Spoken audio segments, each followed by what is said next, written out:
Hey guys, Mike Evans here, themikeevans.com, and how to become enlightened.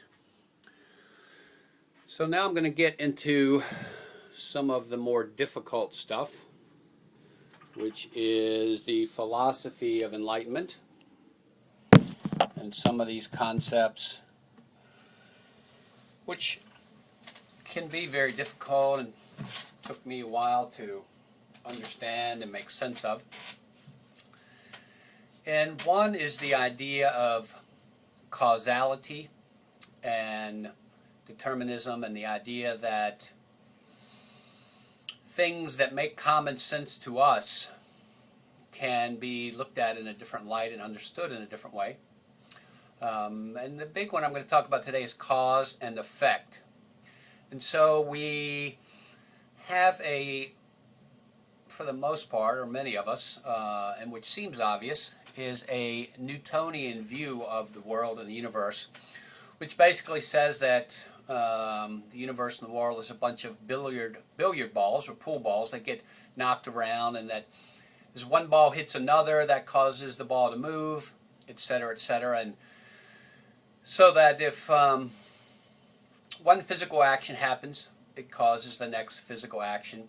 And that is a model that makes very much sense to us as humans, because it's what we see. And we see something and it seems very obvious to us that's how things work.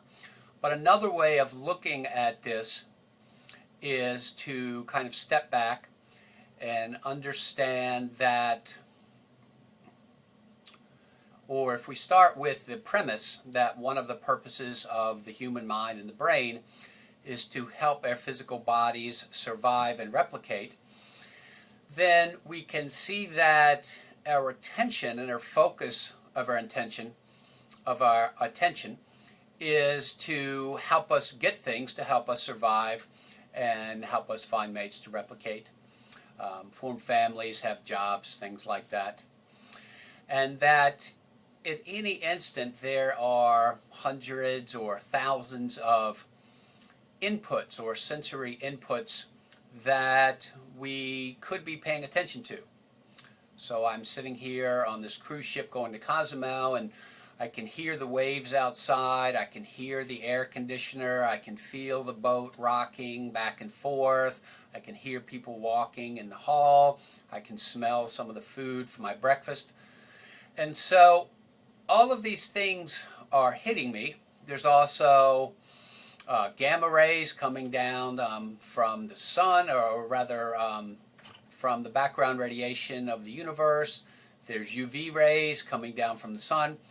And so what we do as humans is we tune out all of that stuff because they don't have any bearing for the most part or any effect on helping us move towards our biological need to survive and replicate.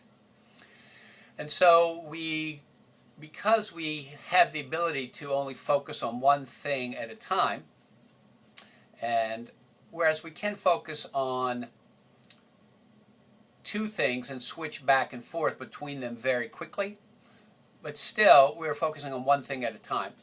So because we can only focus on one thing at a time, we tune out all these other inputs. And when we look at an event, our mind attempts to give it meaning and creates this view that one thing causes another. And so one example that Alan Watts uses is the idea of, let's say you are standing at a fence and there is a small slit in the fence, and you're looking through the fence and you see a cat come walking by the fence. And what happens is that first you see the head of the cat walking by, and then you see the tail of the cat walking by. And so what happens is you perceive that the head of the cat caused the tail of the cat, when in actuality they are all part of the same cat, or all part of the same process, so to speak.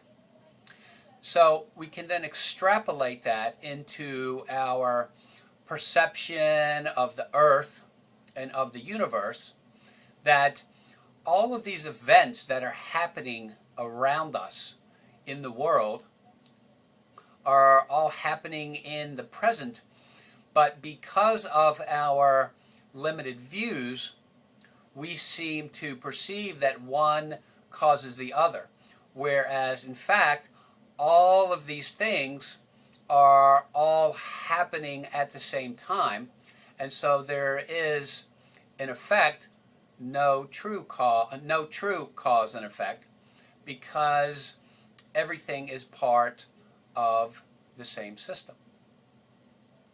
So you can get a free ebook, How to Become Enlightened, or my other one, Which Path is Right for You, at themikeevans.com. Hope to see you there.